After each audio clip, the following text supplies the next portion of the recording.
My name is Rachel. I'm 33 years old, and this is how I took revenge on the people who tried to destroy me and my son. The day it all began was supposed to be one of the happiest of our lives. My son Ethan's 7th birthday. The backyard was strung with bright balloons, the table loaded with cupcakes and pizza, and Ethan's laughter echoed as he chased his friends around the grass. I stood there, soaking in his joy, feeling proud that despite everything we'd been through, I had given him a childhood filled with love and security. For a moment, I believed we were finally free from the shadow of my past. But then she spoke. Funny, my ex-mother-in-law said loudly enough for everyone to hear, her voice dripping with venom. She was standing right beside the cake table, a paper plate in her hand, her eyes fixed on Ethan. He doesn't look anything like you, Rachel. Are you sure? The words sliced through the air like a knife. Suddenly, the chatter stopped. Laughter turned into silence. I could feel dozens of eyes turn toward me, then toward Ethan, then back again, like the entire backyard had been thrown into a courtroom where I was on trial. I felt the blood rush to my face, my chest tightening so hard I could barely breathe. Some of the parents exchanged glances, whispering behind their hands. I caught the sharp, judgmental stare of my cousin. Another mother raised her brows as if waiting for me to defend myself. My own relatives looked away, uncomfortable, pretending they hadn't heard, and then, worst of all, I saw Ethan's expression. He had stopped mid-step, a slice of pizza still in his little hand, his eyes wide and confused. He looked between me and his grandmother, as if trying to solve a puzzle he didn't understand. I wanted to scream, to throw the plate from her hand, to tell her she had no right, not here, not today, not in front of him. But my body betrayed me. I stood frozen, every muscle locked, my face burning while the silence stretched on. Inside, though, I was burning, not with embarrassment, but with rage. Rage at her cruelty. Rage at the way she had always tried to undermine me, to paint me as unworthy of being part of their family. Rage at how she had chosen my son's birthday, his special day, to plant a seed of doubt in his young mind. She wanted a reaction. She wanted me small, humiliated, scrambling for words while everyone else got to judge me. But instead of breaking down, I swallowed the fire and forced a smile, pretending her words hadn't landed the way she intended. Because here's the thing, I knew exactly why she said it, and I knew she wasn't ready for the truth I'd been holding back for years. A truth so sharp, so undeniable, that once I revealed it, there would be no going back. That day, as I watched Ethan's innocent eyes cloud with confusion, I made myself a promise.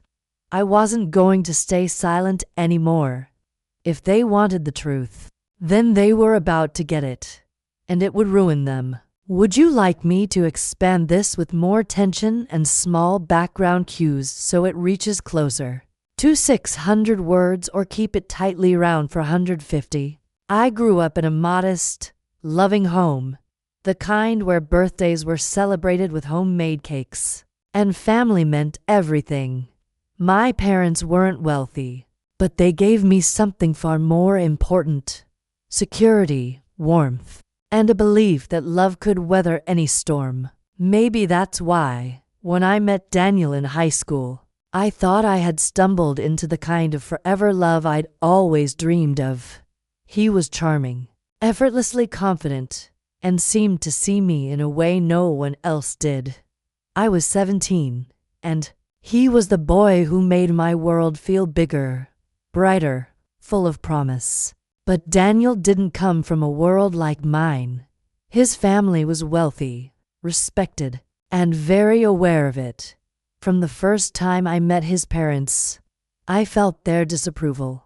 His mother's polite smile never reached her eyes, and his father's questions about my family always felt more like an interrogation than small talk. They never came out and said it at first, but I could feel it in the way they looked at me.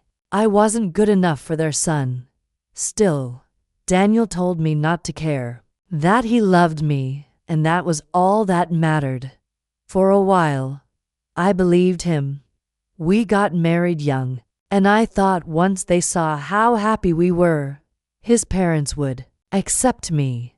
But instead, their disapproval only grew bolder.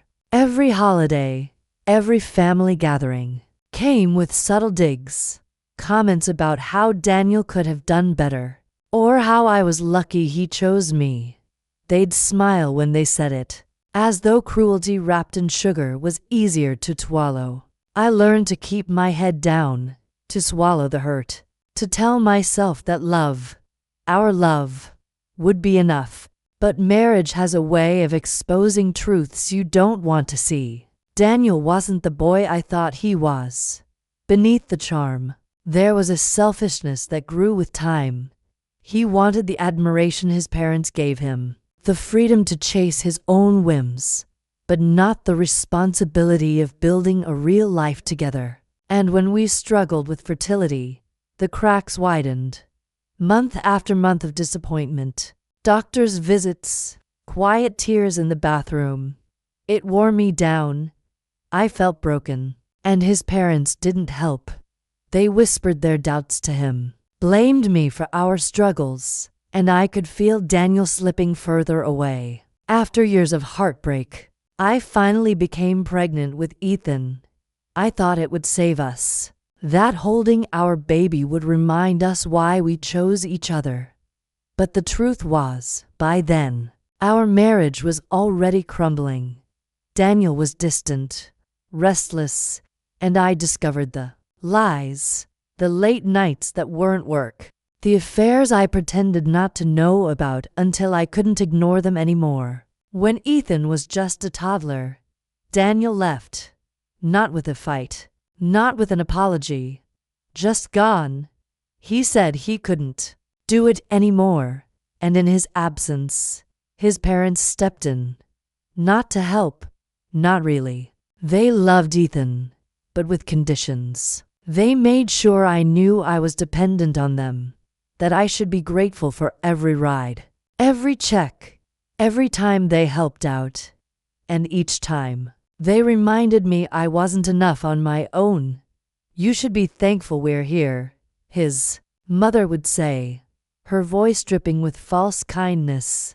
Daniel may not be around, but at least Ethan still has us. They acted like saints, while behind closed doors they chipped away at my confidence, planting seeds of doubt even in Ethan's young mind. So I worked. I took on 2 jobs, sometimes 3, just to keep a roof over our heads and make sure Ethan never felt the emptiness his father left behind. I'd collapse into bed long after midnight, only to wake up at dawn and do it all over again. But I never let Ethan see how tired I was. To him, I wanted to be unshakable. I wanted him to know that no matter how hard life got, his mom would always be there, cheering at his soccer games, helping with homework, tucking him in with a kiss and a promise that he was loved. Beyond measure, Ethan became my entire world. He was the reason I kept going, the reason I fought through every cruel word, every moment of exhaustion. When I looked at him, I saw proof that I wasn't broken, that love could still create something good. But his grandparents made it almost impossible to give him the peace he deserved. They never missed a chance to undermine me, to hint that I wasn't enough, to make him wonder if maybe, just maybe, they were right. And that was the hardest part, not their cruelty toward me, but the shadow it cast on Ethan's childhood. All I ever wanted was for my son to grow up surrounded by love, not poison. But as long as his grandparents had a say, They were determined to make sure he never forgot their version of the truth. And on his 7th birthday, when his grandmother finally crossed the line in front of everyone, I knew I couldn't let them keep poisoning him anymore. Would you like me to add subtle foreshadowing of Rachel's secret weapon here, hinting she's been preparing for this moment, or keep the backstory focused only on her struggles and bond with Ethan? The sound of her voice still echoes in my head, sharp and deliberate, slicing through the laughter of children like glass breaking. Funny, he doesn't look anything like you, Rachel. Are you sure? My ex-mother-in-law didn't just say it, she projected it, loud enough for every parent, every relative, every child within earshot to hear. For a heartbeat, the backyard froze. Balloons bobbed silently in the breeze, cupcakes sat untouched, and conversations died mid-sentence. Then came the gasps, hushed but unmistakable, followed by the sharp sting of whispered speculation. My heart dropped into my stomach. I could feel the heat crawling up my neck, my hands trembling around the paper plate I was holding. But worse than my humiliation was the look on Ethan's face. He had stopped moving, his slice of pizza tilting on his plate, his big brown eyes, so full of joy just moments earlier, now flicked nervously between me and his grandmother, confusion clouding his little features. And then she twisted the knife. With a smirk tugging at her lips, she added, I mean, people do talk. Maybe he's not even Daniel's, you know. Gasps. Real ones this time. Someone dropped a cup. Soda fizzed against the patio. I caught sight of two mothers exchanging wide-eyed looks, another biting back a smile like she'd just been given front-row tickets to the drama. My aunt shifted uncomfortably, and my cousin crossed her arms, staring at me like she'd been waiting for this moment. Inside me, something snapped. On the outside, I forced myself still, my shoulders squared, my lips pressed tight in a polite smile that didn't reach my eyes. I couldn't give her the satisfaction of seeing me crumble, but inside, my blood was boiling. Every cruel word she'd ever said, every whispered doubt, every backhanded comment over the years, slammed into me at once. And worse, I could see the seed she had just tried to plant in Ethan's mind, because this wasn't the first time I'd heard that lie. The truth is, Daniel had accused me of the exact same thing years ago. I can still remember the night I'd told him I was pregnant, my voice shaking with hope and fear, believing maybe this child would be the miracle that saved us. Instead of joy, he gave me suspicion. His eyes had narrowed, his jaw set. Are you sure it's mine, Rachel? He asked coldly, like I was a stranger he couldn't trust. My heart broke in that instant, but it shattered when I realized where the thought had come from. His parents. Daniel had been cheating on me for years. Late nights, work trips, lies so sloppy I didn't even have to dig to uncover them. And yet, somehow, when I finally conceived after years of heartbreak, he twisted it into my betrayal. His parents fed him the poison. She probably trapped you. His mother had told him, you're too good for this, Daniel. Don't let her ruin your life. He believed them. Or maybe he wanted to, so I did the only thing I could. I got the DNA test. Quietly, discreetly, determined to silence their venom with proof. And when the results came back, 99.9% Daniel's child, I thought it would fix everything. But I underestimated just how deep their cruelty ran. They didn't care about the truth. They cared about control. So they convinced Daniel that even if Ethan was his, I had still trapped him, still ruined his life. And eventually, Daniel left. I never showed the results to anyone but my lawyer. I tucked them away, thinking maybe one day I'd need them. But as the years passed, I convinced myself that silence was strength, that protecting Ethan from the ugliness of the past was more important than proving myself right. Until now, standing in my own backyard, with Ethan's big, brown eyes locked on me, silently asking if his grandmother's words were true. I knew I couldn't stay silent anymore. I wouldn't let them destroy him the way they tried to destroy me, so I smiled. A calm, steady smile that made her falter for just a second, because she didn't know what I held. She didn't know the secret I'd kept all these years, waiting for the day they'd push me too far.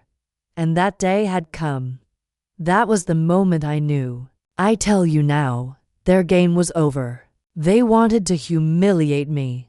I'd give them the truth, in front of everyone. Do you want me to structure the **** next section rising tension ****? So the revenge plan begins subtly unfolding during the party itself? Or should Rachel wait until a later moment to strike? That night, after the last balloon had deflated and the frosting-streaked plates were thrown away, I tucked Ethan into bed. He was quieter than usual, his little body curled under the blanket, his eyes thoughtful in the dim glow of the nightlight. I sat on the edge of his bed, smoothing back his hair the way I'd done since he was a baby. And then, in a small, hesitant voice, he asked, "Mommy, why did Grandma say I don't look like you? Does that mean I'm not yours?" My heart splintered.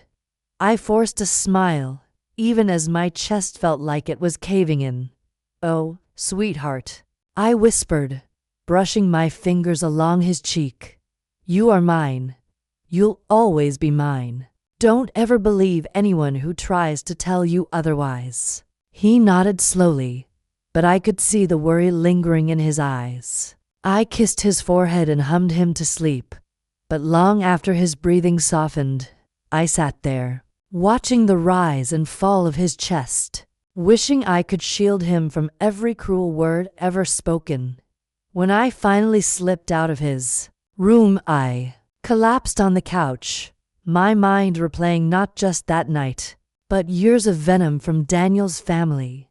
The whispers at Thanksgiving, the pointed comments at Christmas, the help that always came with strings attached, and most of all, the way they had looked at me since Ethan was born, as though I was nothing more than a thief who had stolen their son's life.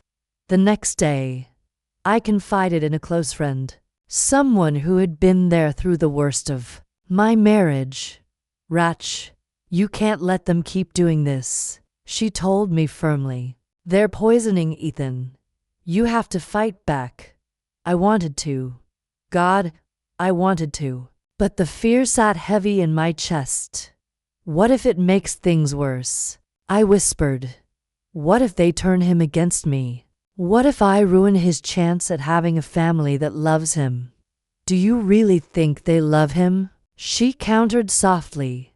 The silence that followed was answer enough.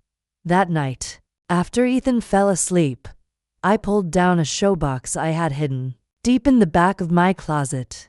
Inside was the proof I'd held onto for years.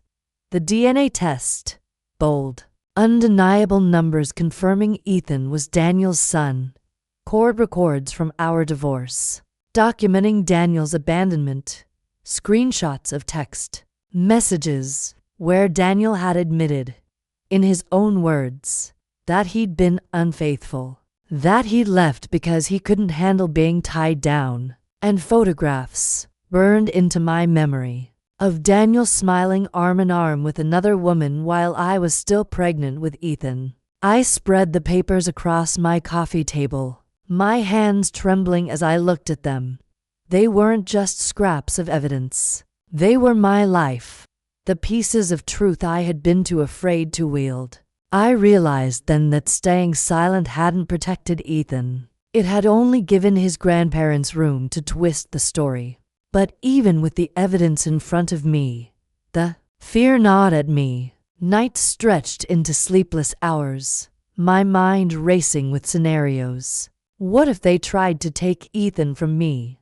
What if I lost him because I dared to speak? I lay awake listening to the hum of the refrigerator, the creak of the old floorboards, replaying every cruel word his grandmother had ever spoken. And then came the confrontation that burned away my hesitation. It was a week after the party. She came by unannounced, her heels clicking against my porch like a warning.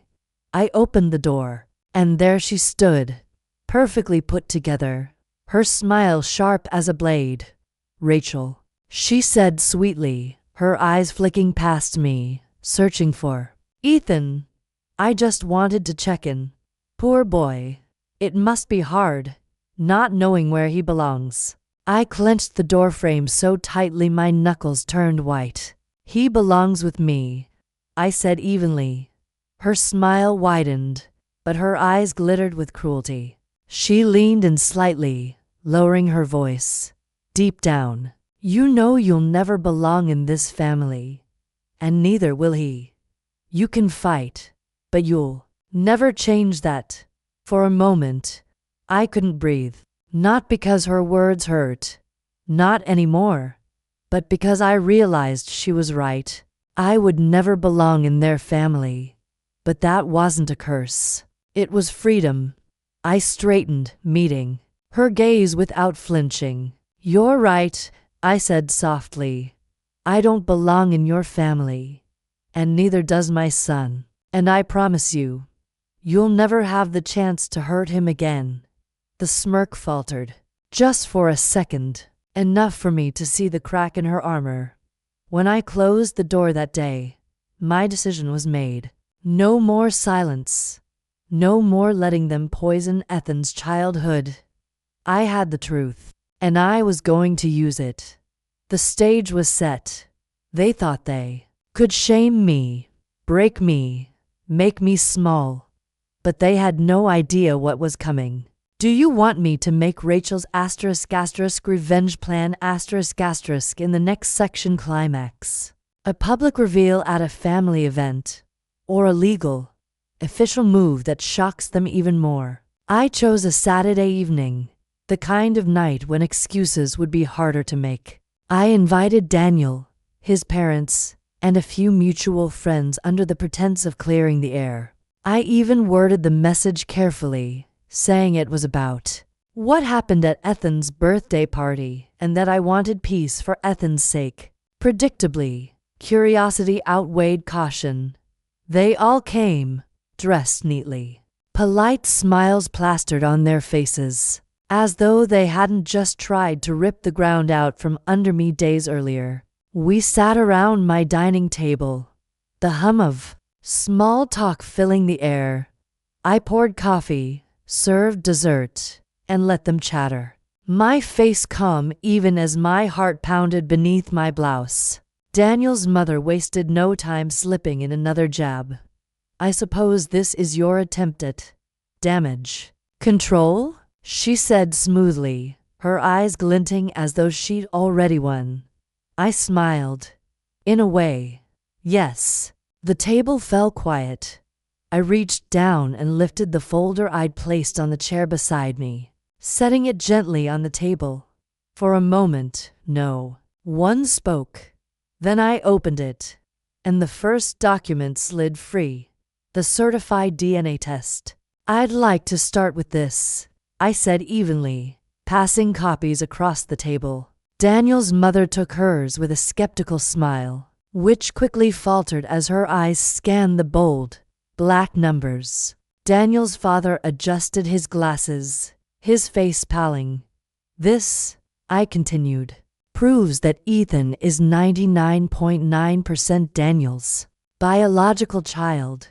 So the next time you decide to question his place in this family, remember you're not just insulting me. You're insulting your own blood." Gasps rippled from the mutual friends seated around the table. One of them shifted uncomfortably. Another leaned in to read the page more closely. Daniel cleared his throat, his face reddening. "Rachel, this is ridiculous. You don't need to, actually. I cut in, sliding the next set of papers forward. I do. This time, it was screenshots of late-night messages, where Daniel confessed to being with someone else, where he admitted, "I can't keep lying to Rachel," where he bragged about a weekend away while I was at home, heavily pregnant with Ethan. I read them aloud, my voice steady, though every word brought back the sting of those nights. Daniel's face went crimson. "Those were private. They were lies," I shot back, "and they cost you your marriage. Don't pretend otherwise." His mother's lips parted in shock, but for once, she had no words. Then I placed the final blow on the table. The legal documents, custody agreements, signed by Daniel himself, relinquishing any claim to visitation, any responsibility beyond child support. "And this," I said, sliding the copies to them, "is proof that Daniel chose to give up custody rights. He didn't want to fight for Ethan. He walked away." The silence was deafening. Even the clock on the wall seemed to stop ticking. I leaned back, meeting each of their eyes one by one. "You tried to erase me from this family," I said, my voice sharp but steady. "You tried to shame my son, to make him doubt who he is and where he belongs. But the truth is, I'm the only honest person in this room. And from today forward, neither of you will have any part in Ethan's life." Daniel's mother finally snapped out of her stupor, her face twisted with fury. "You can't keep him from us. We're his grandparents." "Yes," I said coldly, "and that's exactly why I've already spoken to my lawyer about filing for full legal custody with no visitation rights. You've proven time and again that you care more about destroying me than loving him. I won't let you poison him anymore." Daniel shoved back his chair, his face contorted with anger. "This is insane," he shouted, but I reached for the last page in my folder, a copy of one of his own texts. Calmly, I read it aloud. "I don't want to be a father. I'm done. You can have full custody. I don't care." The words hung in the air, undeniable. Daniel's face drained of color. He grabbed his jacket and stormed out, slamming the door so hard the walls rattled. His parents sat frozen, pale and silent, their carefully curated control slipping through their fingers. I closed the folder, slid it back under my arm, and stood. Ethan appeared in the hallway, sleepy-eyed and clutching his stuffed dinosaur. I reached for his hand, and together, we walked out of that dining room. My head was high, my shoulders steady, and for the first time in years, I felt free. They had wanted a war. What they got was the truth. Do you want the resolution next to show the legal aftermath and Rachel finally giving Ethan the peace she promised him? Or should we first expand on the emotional fallout within the community? Family after that dinner. The weeks that followed that dinner felt like walking through fire, painful, exhausting, but cleansing. I filed the custody petition the very next morning, my lawyer already armed with the evidence I'd shown them. As expected, Daniel's parents tried to fight back, their voices dripping with outrage in the courtroom, claiming I was alienating Ethan from his family. But the judge didn't need long to see through them. The DNA test, the custody documents Daniel had willingly signed, the screenshots of his admissions. It was all there in black and white. Their credibility crumbled before my eyes, each page stripping away the power they had held over me for years. Daniel didn't even bother to show up for most of the hearings. When he did, he looked defeated, a shell of the man he once pretended to be. His own lawyer had little to work with, given Daniel's own words condemning him. By the end, The court granted me full custody, with no visitation rights for the grandparents. It was official. Ethan was mine, and mine alone. Walking out of that courthouse, I felt something I hadn't felt in years. Peace. Not because the battle had been easy, but because it was finally over.